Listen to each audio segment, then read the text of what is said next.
The whole education system is based on the fact that answers have been figured out by people far smarter than you. Right. And your only responsibility is to memorize those answers and then spit them back out on a standardized test. Right. And you talk about that with the education system, like uneducate yourself, Yeah, right? Yeah, exactly. To unlearn all of these bad habits that we pick up of assuming that, life is a series of right or wrong answers that have been determined by someone far smarter than you, and all you need to do is just memorize them. So then people graduate and come out of the education system thinking that all answers are in a book somewhere or on Google. All right. So today on the podcast, we have Ozan Varol. Did I say that correctly? Yes? Yes. Okay. He initially wrote Think Like a Rocket Scientist, and he's actually been on the podcast before, but he was such a wonderful guest that he's back on with his new book called Awaken Your Genius, Escape Conformity, Ignite Creativity, and Become Extraordinary. And you are extraordinary, so I'm so happy to have you on the podcast. Thank you. So glad to be back and to meet you in person. I know. The first time, we were doing this virtually, and I had computer problems back then too, or social media problems. And I always am like, "You're a rocket scientist. You can figure this out." So excuse me, because now I have the same situation. So I'm now using my computer here for my questions. But for those of you who don't know Ozan, like I said, he did write that book called Think Like a Rocket Scientist, but he is pretty remarkable. He is a rocket scientist. He's a lawyer. He's a law professor, a speaker, basically an author, obviously. And are you writing these books yourself, or do you have? Yes. You are. I'm writing them myself. Yeah. I want to say this, and I said this before we even started rolling, was I really enjoyed this. I've enjoyed both of your books. That's why, of course, you're back here. But I really love this one because, given the fact that you are a rocket scientist, you would think that sometimes people like that would write above, kind of like so complex that it's like hard to kind of really understand the nuggets that they're trying to to distill.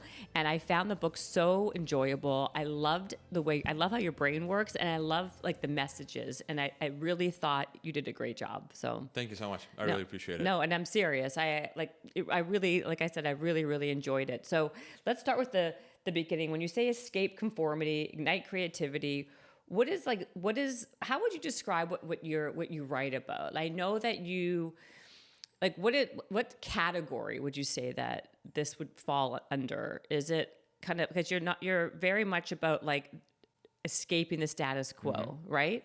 Yeah, exactly. So escaping conformity is a big part of it. And I'll actually begin with the title, which is Awaken Your Genius. And the title, it was a real struggle to get it right. And I picked it because I love the origin of the word genius. So genius, most people use it to mean like most talented or most intelligent or the smartest person, right? But genius, there's this quote that opens the book from Thelonious Monk. He says, genius is the person most like themselves. And genius, in the Latin origin of the word, refers to the spirit present at birth in each and every person. And so each of us, we're like Aladdin, and we have a genie within each of us waiting to be awakened. And it's not just the most talented or the smartest individual. It's everyone has a genius within them, a unique contribution that they can make to the world. And the book is about how to awaken that. And then the escape conformity bit comes into play because so many of us don't do that, right? We're constantly looking externally for answers. We're copying and pasting what other people are doing. We're assuming that answers are not within, that other people know more than we do. So there is this external search for answers, which then results in conformity. That's what I love. That's why I love the book, because I wholeheartedly agree with so much of what you write about. And it's true. Like, I believe that we do have, like, we become like lazy in our thinking, right? We are so used to Googling things and cutting and pasting things that we hear in the zeitgeist that we have gotten so used to it that we don't even remember how to think for ourselves. Right. And you talk about that, like that's like a through line with the book, right?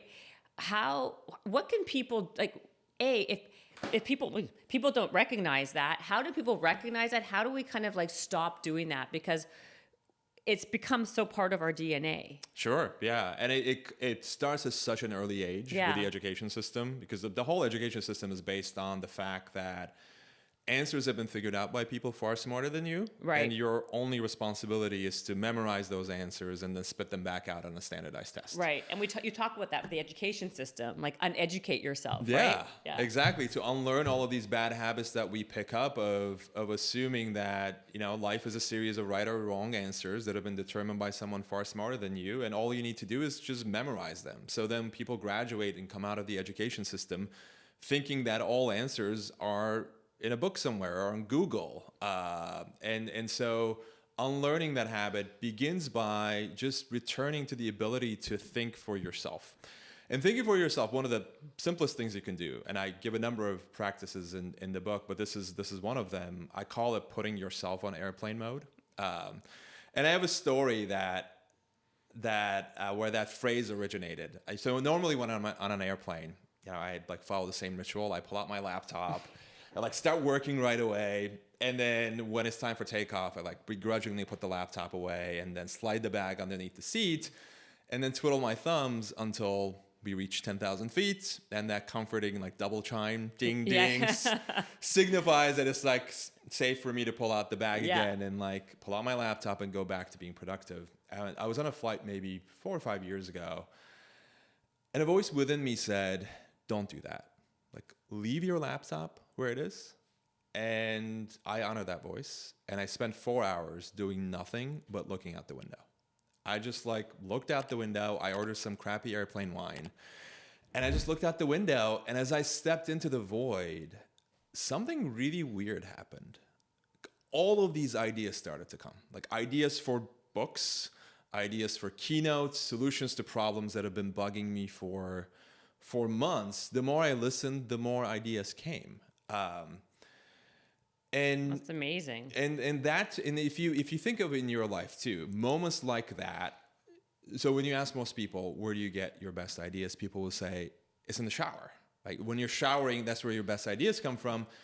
And if you think about it, it makes sense. It's one of the few periods of your day when you're actually free of distractions and notifications and no one's, coming at you and you're just there with your thoughts. Imagine the types of ideas you might be able to generate if you replicate those shower-like conditions throughout the day. So it doesn't have to be what I did, which is stare out the window for 4 hours. But if you can replicate those conditions where you allow yourself to do nothing but think. So don't listen to an audiobook, go for a walk, sit and stare at the ceiling. It's incredible what happens. And the science is clear. When you look out the window or when you just let your mind wander, your subconscious is hard at work. It's making new associations, it's consolidating ideas, it's generating new things that weren't there before. But if you're moving from notification to notification, email to email, meeting to meeting, you just don't have time to think. And if you don't have time to think, then you're not going to be able to come up with insights from within. You're always going to look externally. It's interesting because I think that when they're busy doing inane things, it makes them feel productive, but it's actually the opposite, right? Yep. Exactly. And those 4 hours spent staring out the window were the most productive 4 hours I had spent in recent memory. I think most people, as you said, don't do it because it seems like nothing is happening. When you're answering emails, you're seeing visible progress towards inbox 0. But when you're just thinking, it seems like nothing is happening. But again, your mind is hard at work. And if you don't give yourself space to think, then you won't be able to generate good ideas. And also you talk a lot about this in the book, but even the fact that it's been kind of touted oh, you're a multitasker, you get all this stuff done, I'm guilty of this, and I do that, and yet what happens in my opinion is then you do nothing well, you don't retain anything, you're just doing a lot of shit, but you're doing everything badly, or you're not really present, right? Yeah. And it's become part of our culture where do more. That's the through line of life, right? Especially with all this overwhelming amount of that's the message. What do you say to that? How can we stop? How do we unwind what we've been already taught? Already that's considered to be what we are, that's how we think we're successful, that's how we think that we're productive, right? Sure, yeah. No, I think this pedal to the metal mentality is the enemy of original thought. Mm-hmm. When you're multitasking, when you're trying to do email, when you're also on a Zoom call, you're not concentrating on either thing. Right. And you're operating at a fraction of what you're actually capable of. And I think just knowing that, like, humans are terrible multitaskers. Yeah. We're just not good at multitasking, period. And no one is Nobody good at is? Nobody's good at Okay. multitasking. That's step number one. Okay. Just to realize that. And number two, also realizing that if you give your full attention to something, it's sort of like when people meet a famous person. Some will say, you know, they made me feel like I was the only person in the room. Like, I felt like when their attention was on me, I was the only person in the room. That you were special. Exactly. Treating everything you do with that kind of laser focused attention, and being very intentional about it. Like, I'm going to answer this email, and that's Right. the only thing I'm doing. Yeah. I'm going to give myself my time to questions up. think, and that's the only thing I'm doing. People tend to say time or money is the most scarce resource. Yeah. Like, that's so built into the zeitgeist. But I think the most scarce resource is your attention, because you can only pay attention to one thing at a time. And there's a reason why we call it paying attention. You should treat it like your money. It's actually more important than your money, because it's a limited resource. And, you know, all of these social So media true. companies have figured out what an incredibly valuable resource it is, which is why they're in the attention getting and attention selling business. And so if you are not making the decision on what you're paying attention to, someone else is making that decision on your behalf, and they are not going to choose necessarily what's in your best interest.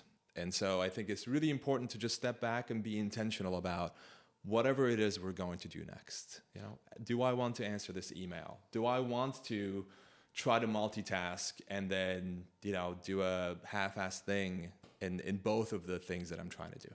So what is your take on social media then? Because like you said, it's about you're that they're taking your attention away to sell you something or put you somewhere, and they're making the decision, not you. And now we're all on this hamster wheel, right? And Sure. it's not getting any better; it's getting worse. So how do we kind of refrain from that? In your it's very like my thing is you make such great points, but then what, right? Because Sure. we don't have the willpower or the discipline a lot of times to pull it back. Right. Because we're so down that rabbit hole. Yeah, absolutely. There's a study I cite in the book about people tend to eat fewer chocolates if each chocolate is wrapped in tinfoil. I love that thing, the wrapped chocolate versus the unwrapped. Can you talk about that? Yeah. So people tend to, if you put people into two groups, one group gets just a bucket of chocolates. There's no barrier between chocolate and mouth. The other group gets chocolates individually wrapped in tinfoil. And the second group ends up eating a lot less chocolate because you're sort of forced to pause and consider what you're doing because you have to unwrap. And people tend to gamble less when you put money in envelopes. So you have to like open the envelope before you can take the money out. So that brief moment of pause forces people to reflect on what they're going to do next. Now, you don't have to wrap your smartphone in tinfoil, although that would probably help. It would help. It would help. But the goal is just to be intentional about what you're going to do next. We pick up our phone, and if you're like most people, your phone is probably within arm's reach right now. We pick it up. We pick it up impulsively, right? You're not even thinking about what you're going to do next. There is no tinfoil. The goal should be to create a type of tinfoil. And when you pick up your phone, and you can even have something on your phone screen saying like, is this the best thing I could be doing right now? So or true. like, do you want to do this? And then intentionally choosing what you're going to do. I don't love all or nothing approaches, like quit social media completely, which I don't think is sustainable or even desirable, because once the diet ends, people tend to relapse. I think it's just being intentional about choosing to do what you're going to do next, and asking yourself, is this the best thing I could be doing? And then two, this made a huge difference for me. We often pick up our phone or go to our favorite source of distraction to fulfill some unmet need. So like there's something driving that. It could be boredom. It could be I'm looking for novelty. It could be this or that. But identifying that unmet need and then asking yourself, did I just fulfill that need? Like, did I, by picking up my phone and looking through Twitter, actually fulfill this need that I have for novelty or for distraction? And the answer for me is almost always no. I love this. I have this written down actually because I liked it so much. You put here Twitter, it makes you neurotic. Yeah. Facebook, you feel like you're in middle school again, right? And then like Instagram, you feel less than. Yes. Which when I read that, I was like, oh my god, like he sees me. You know what I mean? Like it's so true. And I think that everybody says that and feels that. Yeah. Yet intellectually, we all know that, and yet we still do it over and over again. Yeah. So if you're listening to this podcast, pause the conversation now, go look at your favorite source of distraction for 10 minutes, and then check yourself. Like check to see how you're actually feeling. If you're like most people, you're probably feeling this like low level buzz of stress and anxiety that wasn't there before. And the more you can be attuned to those signals, and the more you can realize that these services, the way we're using them at least, are actually making us feel crappier than when we look through them, then the less likely that you'll be able to, or you'll be willing to go to them for distraction. That's just at least been the case for me. No, I think everyone could agree. So let me just go back a second here because what I find, like, how did you become this person, right? Because you, like you say, uneducate yourself is like the first thing you say in the book, right? Is that okay? And yet, like, you're a rocket scientist. Like education, academia, I would say that you probably like crushed in that world. Right. And, you're kind of like the anti-guy to be saying some of these things. Like, how did you become this person? Like, what was your origin story? Yeah. And it's embarrassing, actually. I graduated first in my law school class. And when people say that when they introduce me, like I got the highest GPA in my law school's history. Where'd you go to law school? I went to the University of Iowa. Oh, okay. Well, at least you didn't go to Harvard. I'm joking. Still a top 20 law school. Yeah, and I broke the historical record for it. And when people say that when I'm on stage, I'm embarrassed. I'm embarrassed because it says that I am really good at conforming. Like people who do really well in school are really good conformists because the teacher will say, you need to go do this, they go do that. You need to go read this book, I go read that book. Like I was really good at following instructions and I was really good at figuring out what my teachers wanted and giving exactly that to them. So it was actually this way of operating in the world, conformity, that led me to succeed in school. And then looking back on that experience, again, it wasn't that I'd be the best lawyer that my law school would produce. I quit law after 2 years. It was just that I was really good at following rules. And as I started to write and self-reflect, what was once a point of pride became this thing of like, oh my God, that means I'm just a really good conformist and I've lived my whole life this way.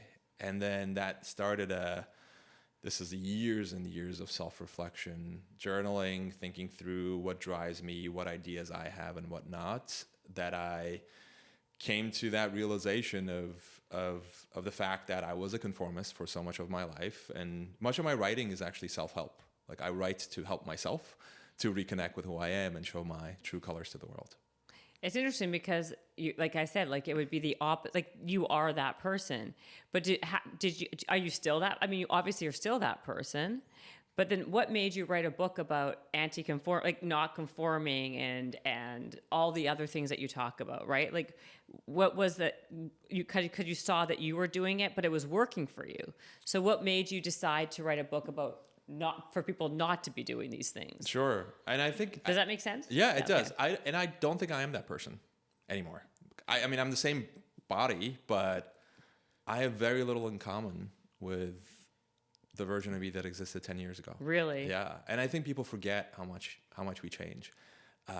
And then we stick to the decisions that, like, if you're 40 years old, you stick to the decisions that the 30-year-old version of you made, even though you've got little in common with that person. If you have any doubts about that, by the way, go check out the social media posts you posted 10 years ago. Totally true. And when you're done cringing over what you decided to share with the world, come back and ask yourself, like, why should I still follow this path that I've been following? Simply because this version of me that existed 10 years ago picked this path that I'm on. And so for me, it was this lifelong journey of continuously reimagining myself, right? So I started out in rocket science and then did that for 4 years, worked on the operations team for the Mars Exploration Rover's mission, went to law school, practiced law for 2 years, then became a law professor, and did that for 10 years.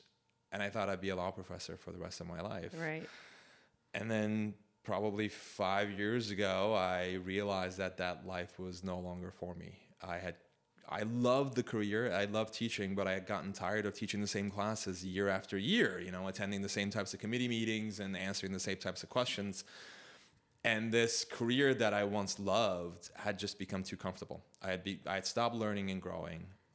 And there's a section in the book where I talk about how I had this epiphany. And I had tenure. So tenure means a guaranteed job and guaranteed paycheck for life. And tenured professors don't quit their jobs. I had this epiphany. I always thought academia was my safety net, but then I realized that it was actually a straitjacket. It had morphed into a straitjacket and was now confining me and holding me back. And as long as I stayed in academia, I wouldn't be able to write the types of books that I wanted to write and give the types of keynotes I wanted to give. And so I had to overcome my own ego to be able to let that go, because I had professor in front of my name for 10 years. And to be able to say, I'm going to give that up, and I'm going to start this and become a complete beginner again, right? Leave all of that behind, all the titles and accolades, and start over. It's so scary, yet it's so liberating, because you start over from scratch and you're writing on a blank slate, and you could do anything you want. You could write a book, as I did, about rocket science, and then the book you're holding in your hands, Awaken Your Genius, is really the culmination of that lifelong journey. My last book was, again, thinking like a rocket scientist, and it's funny, even the writing approach was so different. I had the title picked, I had the whole structure laid out, everything was set from the get-go. And the book did really well, and when writing this book, I tried to do the same thing. I look back, I'm like, okay, what made the last book successful? I'm gonna take the same formula, and apply it to this book. And for the first time in my life, I got writer's block. Words just stopped flowing. It just wasn't happening. So then I scrapped my outline, all the plans I had for the book, and I said, okay, we're just gonna start over from scratch with no intention, no idea of what this thing is gonna look like. And I'm gonna build the individual puzzle pieces first, and then see what they add up to. So I let all expectations go, all structure go, and just leaned into what was coming up on a day-to-day basis, and I just started writing. And then words started to flow again, and then over time, different themes emerged that I could connect to put together this coherent idea with 5 different parts. So. Well, what you said, first of all, you said a bunch of things, but one of the things that you say, you actually talk about this, is this quitting mentality, right? We don't want to quit. I mean, sometimes we don't quit because we feel we're so stuck in our ways. But you're saying that sometimes quitting is the best thing to let go of, so you can move on to the next thing. Well, number one, can you talk about the quitting part? Just talk about that first, and then I'll ask you my second part of my question. Okay. So going back to this personal experience I had the last time with quitting, which is quitting the safety net of academia, I mentioned I was afraid. Yeah. I was also afraid of a number of different things. I was afraid of losing my safety net. I was afraid of missing life as a professor. I was afraid of, honestly, this is probably my biggest fear, I was afraid that I may not make it. Right. The unknown is what you're afraid of. Exactly, totally. But then I realized quitting is an act of love. There is birth and death. When do you know when it's right? And also with persistence, right? You said sometimes persistence is not. Sure. Yeah. And look, some people quit too soon. I think it's a totally personal decision. But I think if you're feeling like you've stopped learning and growing, if you're feeling uncomfortable about where you are in life, it's time to do some self-reflection. And so for me, the signals had been there for a while, and I ignored them. That signal of complacency, the signal of not this again, right? That sinking feeling of standing before a classroom, which was so exciting in the first 6 or 7 years. And then I would get up there and I wouldn't feel as excited anymore. And I would actually sink. And it was this, and the more you pay attention to your body, by the way, the more easily you're able to pick up these signals. What it was a sensation of sinking, of crashing down, and it kept happening. And I was like, okay, I need to pay attention to this. And the more I listened, the more the messages came being like, look, this was amazing while it lasted, but it's not right for you anymore. There's this quote in the book from Joseph Campbell. He says something like, life lives on lives. The earth must be broken to bring forth new life. So if the seed doesn't die, there is no plant. If wheat doesn't die, there is no bread. Life lives on lives. So our old selves become compost for our new selves. Mm-hmm. Our old truths become seeds for new revelations. Our old paths become lighthouses for new destinations. And so I think a lot of people are reluctant to quit because they feel like quitting means wasting what they did before. But I think it's actually quite the opposite. Quitting means remembering the past and bringing your past to your future as fuel, as like fertilizer for the next thing. And that's what I did. So as I was in this place in my life where I felt like this was no longer for me, I looked back in my past and thought about how I can pick up these core components from my past to be able to use them as fuel for my future. So like rocket science gave me the ability for critical thinking and formed the subject matter for my last book. Mm-hmm. A decade of teaching gave me the ability to speak before audiences and captivate people. A decade of writing gave me the ability to storytell. So I picked up these core components and then combined them to create what became my first non-academic book, Think Like a Rocket Scientist. And then with the success of that, I felt comfortable leaving academia and writing the next one. Yeah. And then you say here also, but I got to pull it up here, but like I said, the persistence and, again, we're conditioned, and I talk about like if you're persistent, if you're dedicated, if like things will happen for you. You say you're saying sometimes that's not what you should be doing, right? Sure. So don't persist something that's broken. Don't persist in that you don't want to be doing. Basically, is your point, right? And you're saying that you need to have a piece of self-reflection in that, because some people always will take the path of least resistance. Not always, a lot of times. Sure. Yeah. Right? And where do people find the courage? Because people are really afraid at the end of the day for failure, for rejection, for the unknown. Right. Right? Yep. And you find the courage, I think, in your own life. You look back, if you're listening to this, look back on your life and think about the most momentous moments of your life, the things that really moved the needle and really made a difference. Chances are that they did not happen in moments of certainty. Chances are that those moments were not carefully scripted and planned.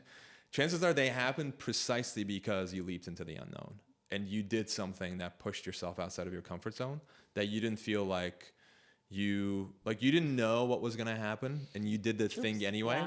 Yeah. And magic unfolded as a result. Well, you have this, I like this analogy. You've got great analogies in the book in general. I love a lot of them, like the wrapping of the chocolate. And you talk about like how something can serve you well at one point of your life and then not serve you well later. Right. Like the raft. Yes. Like, the raft can help you on the boat, but like if you're walking through the forest, that raft is really kind of like, it's actually a hindrance to your survival, right? And I think that's why I'm bringing up these analogies is that because it's so true, right? Because we get so stuck in how something helped us in one spot or part of our life that we hold on to it so tightly, yet when it can actually be such a hindrance in another area that we've kind of, when we grow, right? Like we have to sometimes leave that stuff behind to keep on moving, to keep on growing, but we hate to get rid of stuff. Like we can always add, but we hate to subtract. Yeah. Yep. Right? Exactly. And like looking back on my life, the best things happen because of subtraction, not addition. Right. I'm prouder of the things that I stopped doing as opposed to the things that I have done, because it takes more courage to stop. And just to bring that parable, the raft, full circle for those who are not familiar with the story. I love it's this Buddhist parable of this man who builds a raft to cross this raging river. And then he gets to the other side. He's proud of himself. He picks up the raft. He walks into the forest, and then the raft starts like snagging against the trees and getting in the way of his forward progress.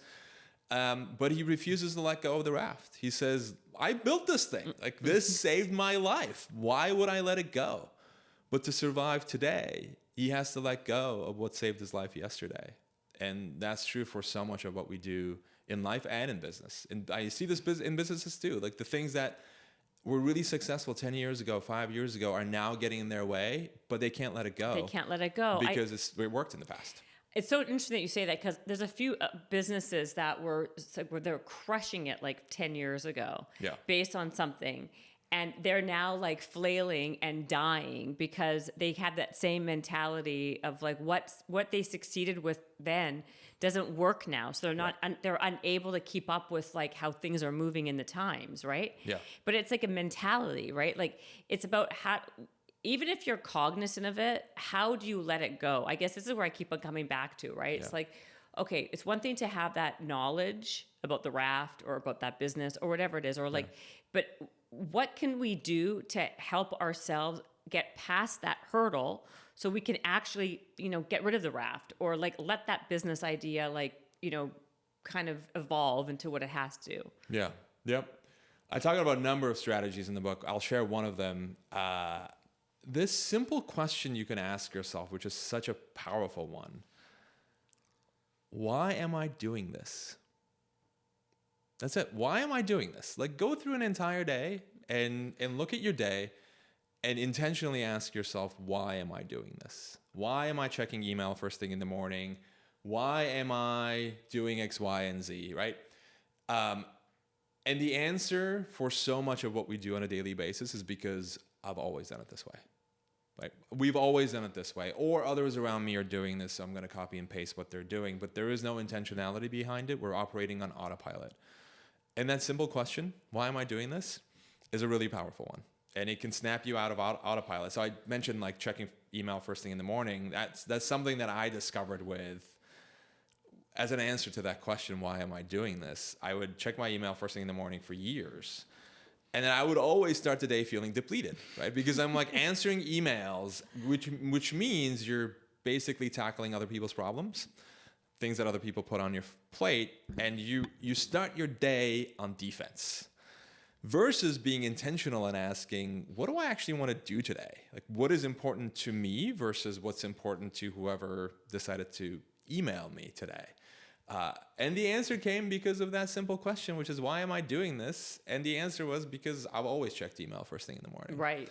That was the only reason. So then I stopped, and I did an experiment. So my change for me always begins with an experiment. I usually don't make drastic changes right away because, and this is true for most people, it can be really jarring. So I said, okay, I'm going to do an experiment.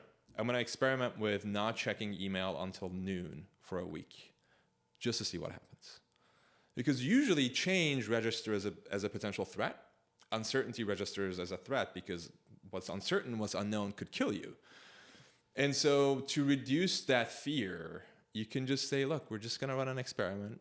If it doesn't work, we'll go back to the way that things were. But if it does work, then you can start doing that going forward. And did it for a week. Absolutely nothing bad happened. And then now that's how I operate. I don't check email before noon most days. And whenever I violate that rule, it's always to my detriment. Really? Yeah. I love that, because I think that's a good idea that you said it, to experiment before you go, like, instead of like burning the house down, just start with like a small experiment to see if it works. Exactly. And then you can kind of move from there. Yeah. Wait, there was something I was going to say. Oh yes, because the cut and pasting thing about how we like live life, like I said, it really resonated. And you even mentioned this example, by the way, in your book, which is why I'm like, oh my God, is the meditation thing, right? Because everyone, it's like this universal thing, like, oh, meditation quiets the mind, meditation. So like, whenever I have people on the podcast and I ask them, like, what do you do to kind of, what's one of your daily habits? 9 out of 10 times I hear meditation, right? Out in the ethos, it's always about like, meditate. I cannot meditate to save my life. I've tried a bazillion times. I think about it, just gives me anxiety every time I have to sit there. And people are like, have you tried this type of meditation? Have you tried that type of meditation? I'm like, none of them work.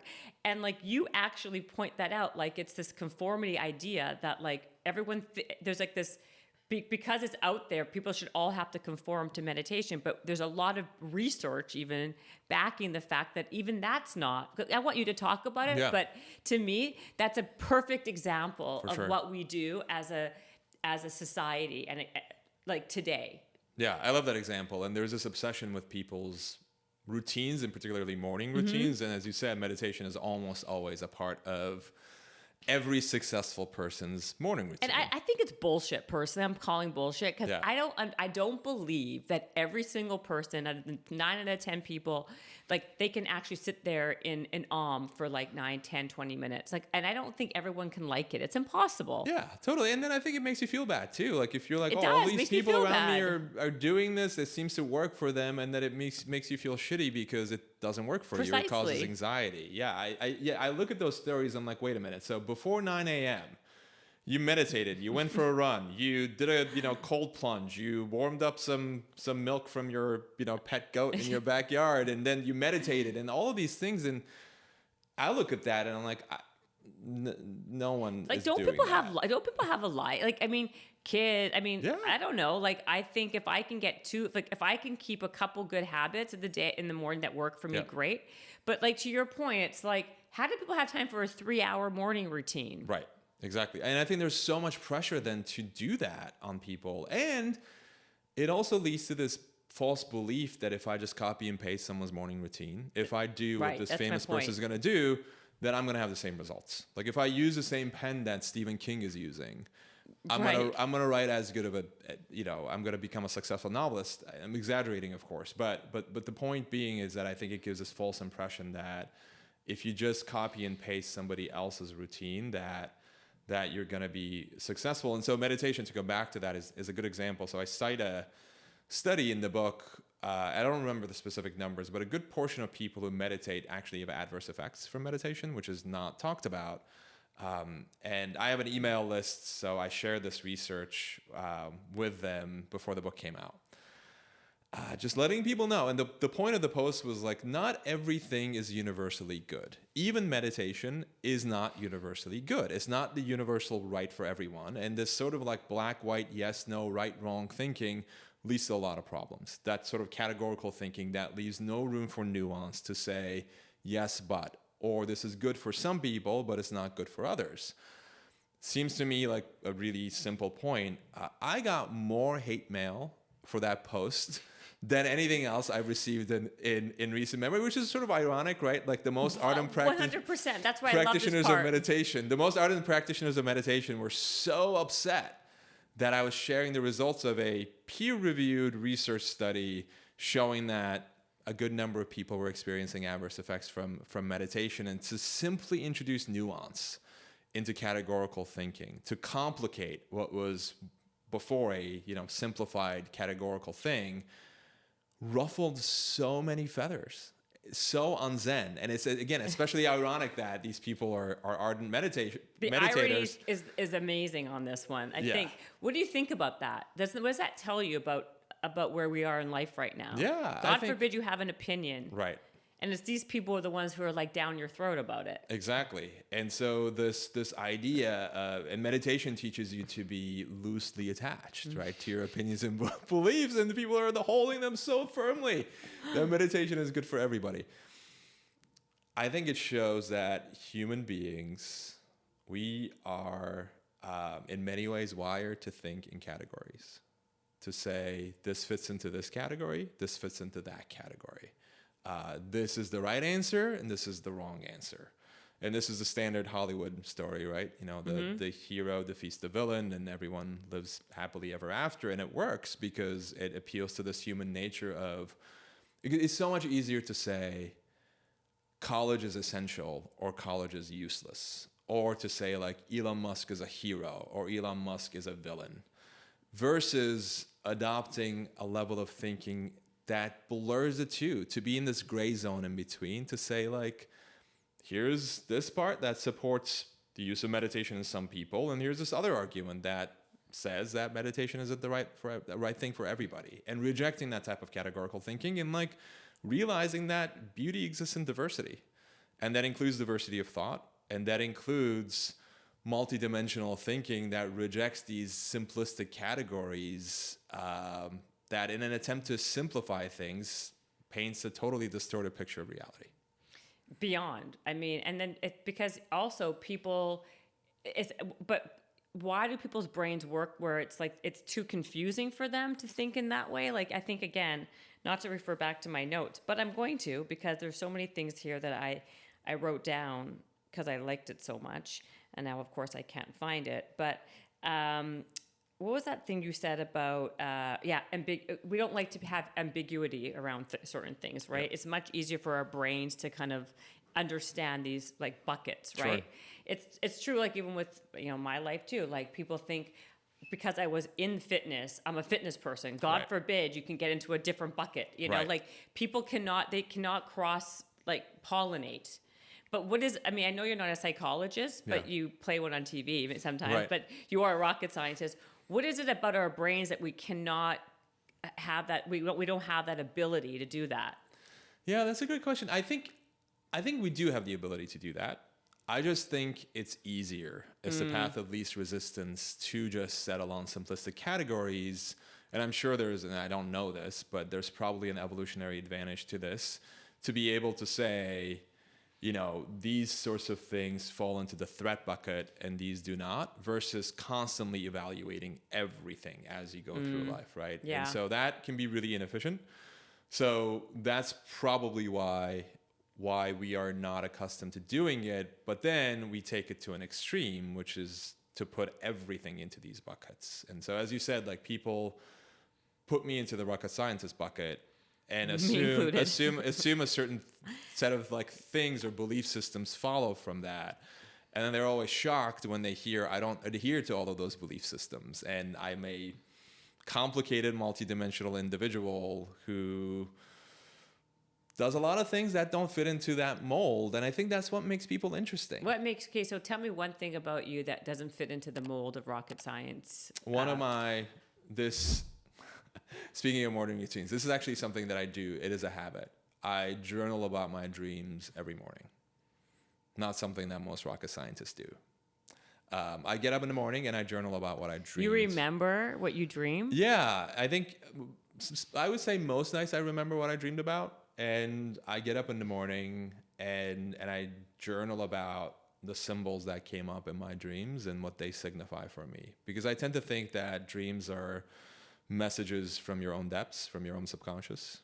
And so your subconscious communicates to you in your dreams. And I found dreams to be really powerful ways of uncovering your own depths. And so the practice of journaling about them in the morning, so like this person showed up or this symbol showed up in my dream, what does that actually mean for my life right now? I actually tell one of the stories in the book. I had this dream where I saw this equation, and this, by the way, is unusual. I don't normally dream about math. Oh, this equation came up. It was 0.8 times 0.2 equals 0.16. So 0.8 times 0.2 equals 0.16. It's middle school math. Like, it certainly makes sense for the scientist in me. But in the dream, I was so confused. I kept thinking, how can the multiplication of two numbers, the final product, be less than either number? So 0.16 is less than both 0.8 and 0.2. How could that be? I was so confused in the dream. So I woke up in the morning and I wrote this equation down on my notebook, and I kept staring at it and then thinking through what it could mean. And then the answer hit me. I was like, oh my God. Going back to this multitasking thing we talked about before.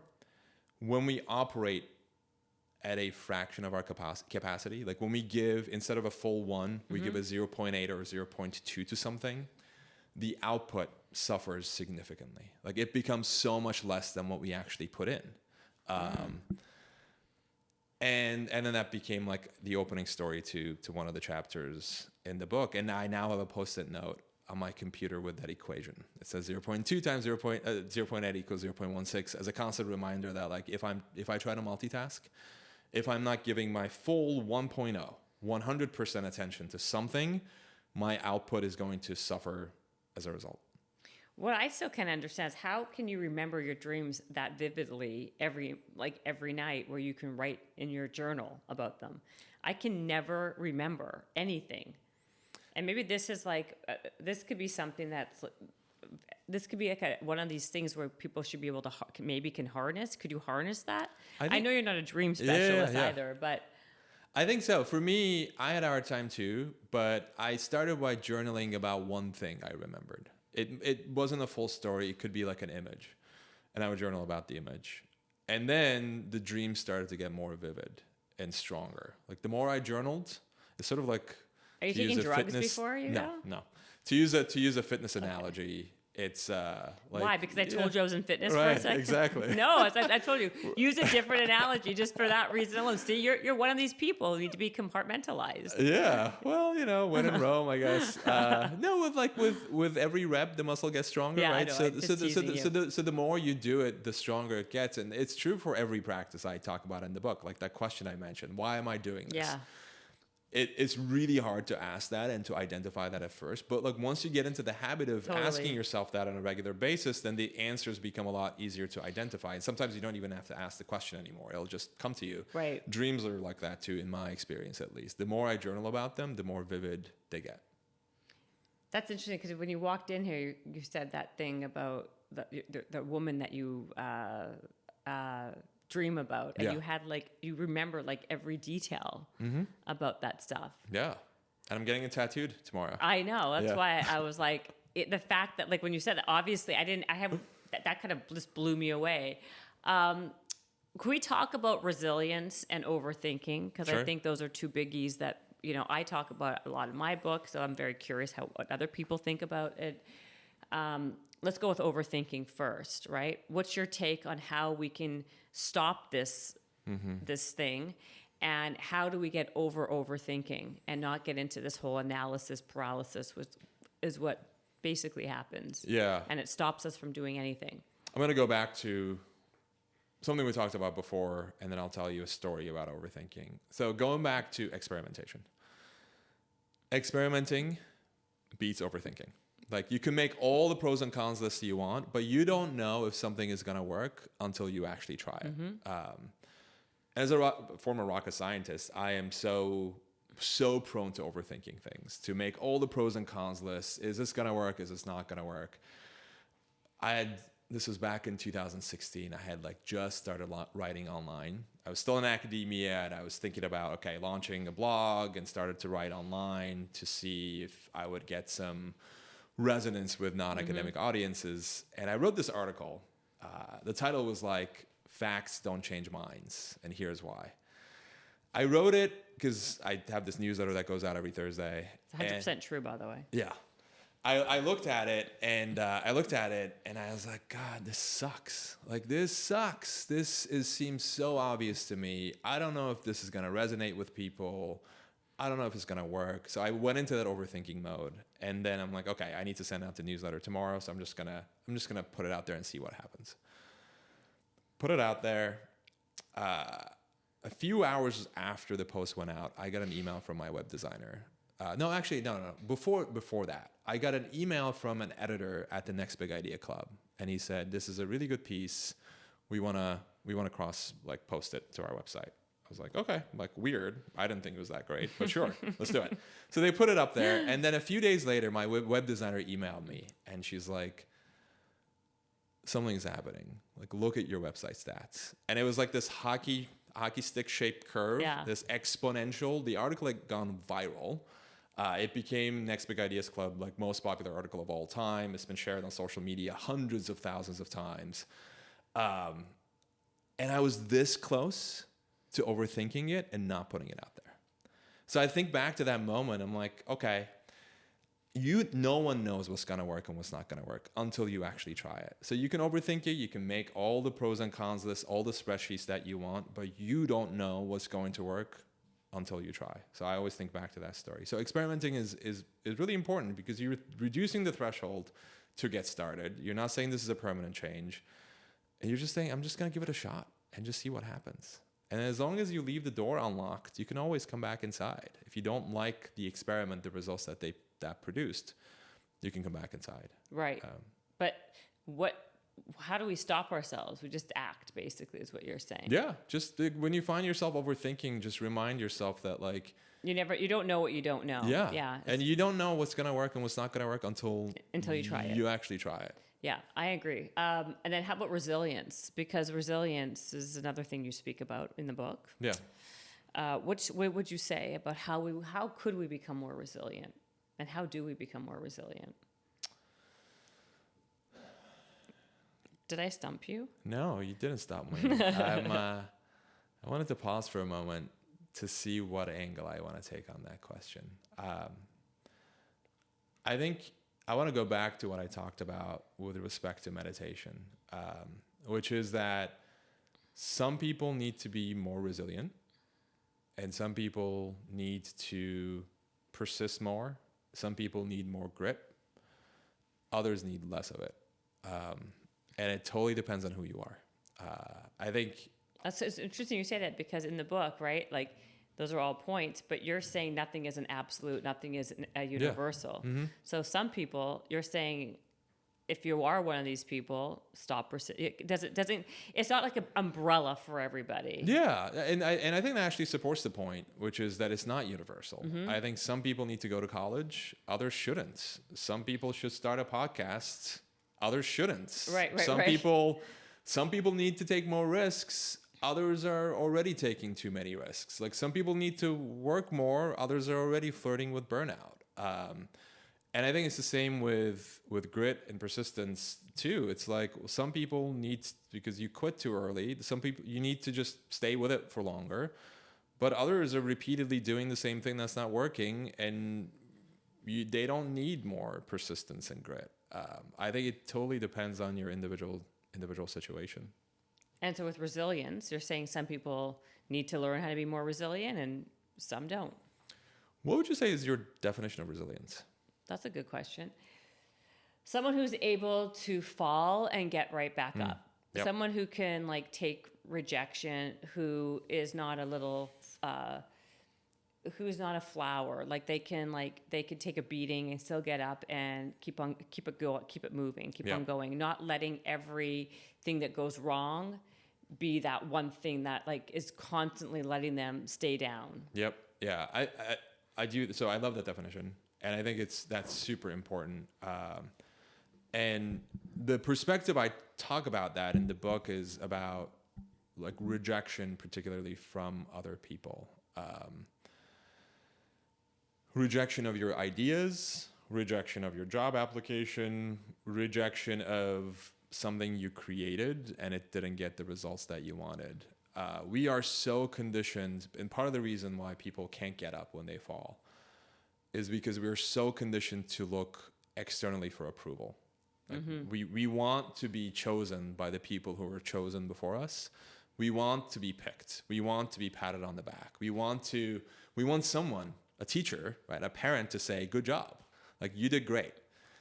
And the moment that approval is withheld, or worse, the moment it's replaced with you didn't do great, your idea isn't good, you fall, and then you can't get back up. And I think I struggle with this personally. And whenever I do, I go back to this idea that I talk about in the book, which is looking internally for approval instead of looking externally. And so here's a problem with looking externally for approval. That approval can be denied at any time. It can be withheld at any time. It's like relying on, and it doesn't burn clean. It's like relying on fossil fuels for energy. It can be withheld at any time. It's really expensive. It's bad for the environment. Internal approval, internal energy burns clean. And it's entirely renewable. You always have an infinite source of approval within, and you can always come back to that. And you can always check in with yourself. Like, am I, with this book, right? I spent 2 years writing it. I don't know how it's going to land in the world. And so when that voice keeps creeping in of like, how is the world going to react? What are the powers that be? What are they going to say about the book? And then I get into the spiral of looking externally. I always come back and say, was this the book that I wanted to write? And the answer is absolutely yes. Did I delight myself and enjoy 90% of the process? Absolutely. Did I tell the stories that I wanted to tell? Yes.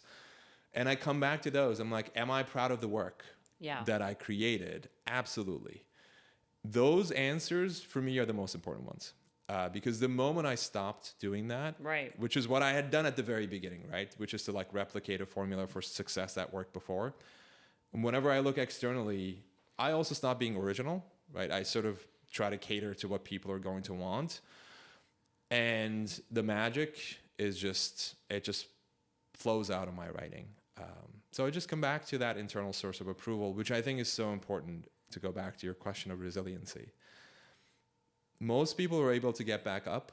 They get back up because they don't take rejection personally. They look within for approval, and they know that with each fall comes learning, right? So even if you fall, even if someone rejected you, even if you didn't get what you wanted, you'll learn something from that. And the ground is going to give you so many more lessons than overthinking ever can. And the goal should be to just learn those lessons and then apply them to the next thing. Okay. So far what I really get is that, like, in order to awaken your genius, you need to leave room for yourself to think. That's the first part, Yep. right? Thinking is a big one. And also, I want to ask you, it says here, unlock the wisdom within. Mm-hmm. How do we unlock the wisdom within? By letting ourselves think, by not conforming, by like not Googling everything to find the answers. Is that the through line? That's certainly part of it. And quitting and not persisting when things are like having self-reflection to Yep. know when to stop.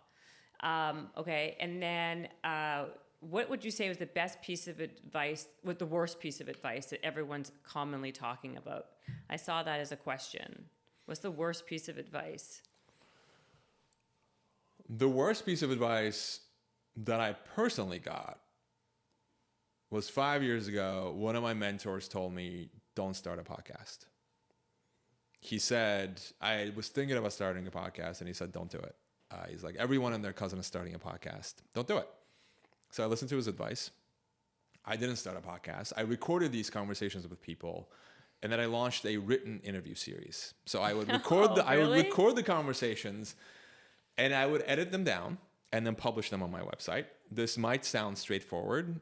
Right. It wasn't. It will like take me hours of work to take, because people speak very differently from how you actually write. And so it would take me hours to edit these things down.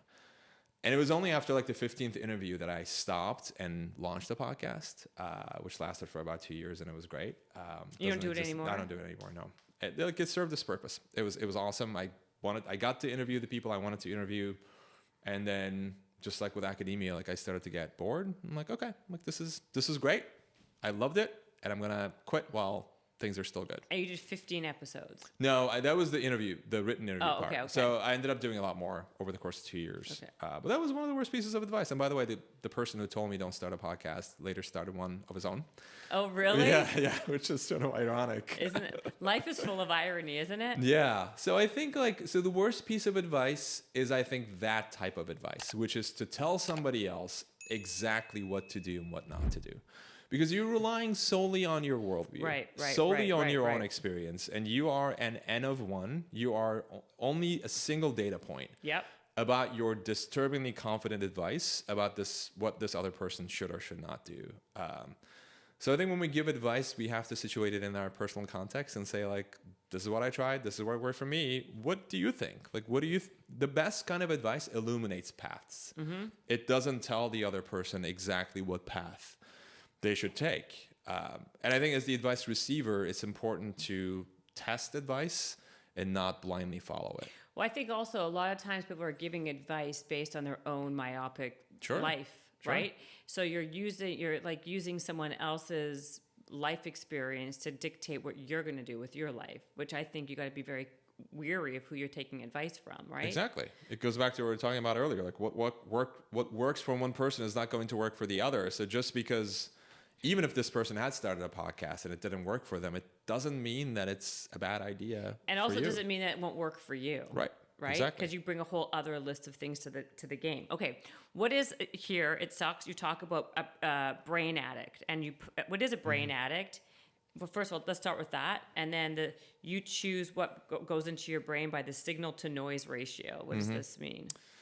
So brain addict, it's from Sherlock Holmes. He sort of refers to this thing appear as the brain attic, and he Sherlock uses Holmes, yeah, okay. yep, and he refers to it as the brain attic because just like a physical attic, you have a limited amount of space, and everything that's in there is there at the expense of something else. So if your brain attic is cluttered with junk, you're not going to have any room for original thoughts, original ideas from within to emerge because you've loaded it with junk, as most of us do, with like social media, news, and everything else. And so I talk about the signal to noise ratio in terms of consuming, in terms of deciding what goes into your brain attic. And this goes to some of what we talked about before too, and like being very intentional about, does this belong in my brain? Do I really want to ingest this, bucket of M&Ms for breakfast every morning by like scrolling through Instagram for an hour after I wake up? Because that is essentially what you're doing, is you're loading your brain attic with junk. And when you're paying attention to junk, your life becomes junk. Yeah. Yeah. And so paying attention to the signal to noise ratio, meaning what actually is valuable enough for it to deserve space in my brain. And so I mentioned news. So I'll give news as an example, right? News, in my view, has become a form of entertainment. Like it's become this, because media is, so much of it is driven by click-throughs and subscriptions and whatnot. And so there's a race to the bottom, and there's a race to get as many clicks as possible, which means all of these sensationalist headlines and all of this drama and conflict come into the forefront. And you open the news and you think like the world is going to hell in a handbasket, right? Totally, yeah. And the same news breaks in like predictable ways and predictable cycles over and over and over again. And so for me, news is a really low signal to noise ratio. It's mostly noise, and it's become this form of essentially entertainment. And so I would much rather read a book than read the news. And again, this is a personal decision that everyone gets to make on their own, course. right? But I think it needs to be reiterated. But for me, books have a much higher signal to noise ratio than news, and I'd much rather read about something after the dust has settled versus like being caught up in the frenzy and the drama and the conflict that characterizes so much of the 24/7 news cycle. Right. No, so I think that's 100% true. So what is a day like? What is your day like? Give me like a day in the life. Like, what do? You wake up at what time?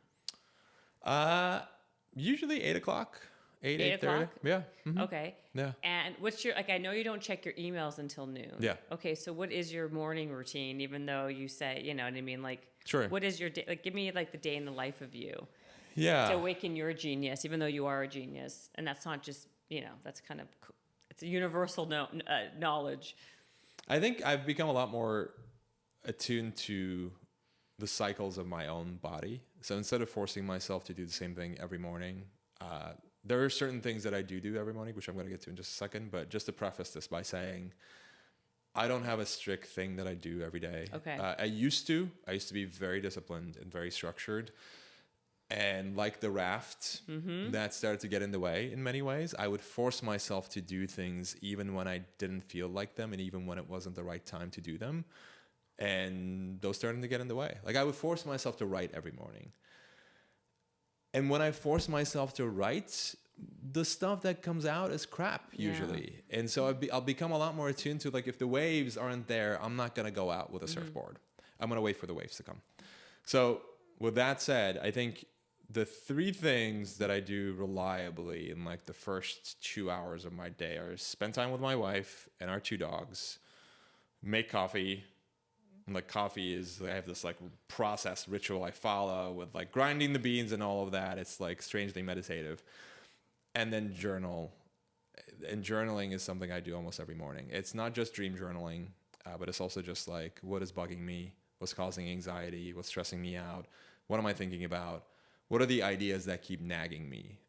Because over time, and one of the other things I do is in this program I use, which is called Rome Research, to journal, I have this thing set up where I can read the journal entries, and I do this every morning from a month ago, 3 months ago, 6 months ago, and a year ago. And I take a really quick look at them to see like what I was struggling with and what I was thinking about. Because over time, you're able to identify those patterns if you have a written record of them. And so that becomes a really helpful way for me to be like, okay, like what is the thing that keeps bugging me and I need to do something to resolve that? Or what is this idea that keeps presenting itself, which the book sort of came from, that was like an idea just kept presenting itself. And I wanted to write a book about original thinking and nonconformity, and finding who you are and finding yourself. And that was something that I was struggling with personally. And journaling every morning and reviewing those journal entries over time make it obvious that like that's the next thing for me. Right, because you can see a pattern in what happens. Exactly. You can connect the dots over time in a way that you may not be able to otherwise. Yeah, no, absolutely. Is there anything else I did not cover that you want to talk about? I don't think so. I think this was a great, really diverse interview. And Okay, because I mean, I just opened the page. I saw this a few times. Stop calling your office an office. What is that? Can you tell me what that is? And then I will definitely let you out of here soon. Sure. So stop calling your office an office. It goes back to one of these ideas we talked about, which is like doing things simply because that's what you've done before. So I have this room, I had this room at our house that I would call the office, right? It was my office. And I would go into my office to do some work. And I would call it an office just because that's what you call the room in your house where work happens. But I would dread going into this room because of the name, right? Because for me, office is like where good ideas go to die. And office is like, it reminds me of like mind-numbing water cooler conversations and like fluorescent lights and like just the type of environment where creativity does not exist. Yeah, where creativity dies. Yeah, where creativity dies, exactly, where good ideas go to die. Yeah. And so instead of calling my office an office, I started calling it an idea lab, or like, that's what I normally call it, is like an idea lab. I'm going to go into my like idea cave. Oh, I love it. And that creates delight in me in a way that an office never did. Right. And you can do this with so many things, not just, and this is just, again, going back to being intentional about everything you're doing, including the name that you give things. Like, don't call it a status meeting. Status meeting is, again, another place where good ideas go to die. Totally. It's this like routine thing that who likes going to a status meeting? What do you call it then? Call it like an idea incubator, or like a collaboration cave, or something that's going to like delight people to show up in the way that you want them to show up, right? So if you want people to come to the status meeting and generate ideas, don't call it a status meeting. Call it an idea incubator. Like something that's going to, and pick something personal that's going to delight you and the people who show up there. A friend of mine who used to work at, it was called Google X. It's now just called X. It's Alphabet's moonshot factory. Mm-hmm. And like normally this person's name, her name is Obi Felton. She's no longer there. But her title would be like Director of Operations. Instead, her title was getting moonshots ready for contact with the real world. Like that was her. Yeah. The person responsible for getting moonshots ready for contact with the real world, right? That's such a playful title. It's not, you're not just director of operations. You're right. Like, it's not so ho-hum. Like it gives it some like, that's true. I feel like more people are doing that now, but I think it's so smart to do that, right? Because otherwise it's just like, it's so easy to be like, you're right. Like I'm going to the office. It sounds so like dreadful. Right. Exactly. And like, don't call it a to-do list. Yeah.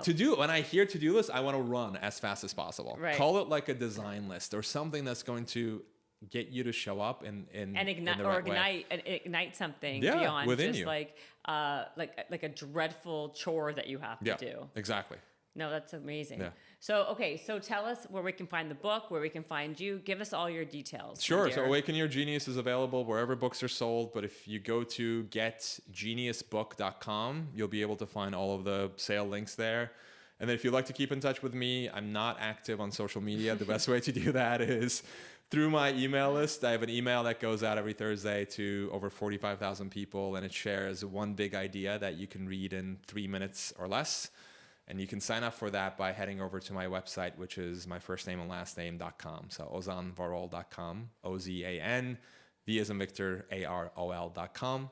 And this is new, but you can also, to sign up for it, text my first name, Ozan, to 55444. So if you just text Ozan, O-Z-A-N, to 55444, you'll be able to sign up for my email list. Oh, cool. Yeah. And I guess you do practice what you preach because you're not very active on social Yeah. media. And that was obviously by design, For sure. right? For sure. Because of you don't want to feel less than or talk about middle school and get neurotic by Twitter. Yeah, exactly. So Good. yeah. That's amazing. How Thank you. often do you say you go on there anyway? Like once every, month? I probably check Instagram just to see what some friends are up to once every 2 days or so, but it's not more than 5 minutes. And if you look on there, I rarely ever post anything. Yeah. Yeah. Very smart. I think that's the smartest thing that you've said all day. Thanks. Yeah, it's amazing from a rocket scientist. Thank you. It's been awesome. Thank you for coming on the podcast. Of course. Thank you so much, Jennifer. Absolutely. It's a pleasure. Bye. Bye. Bye.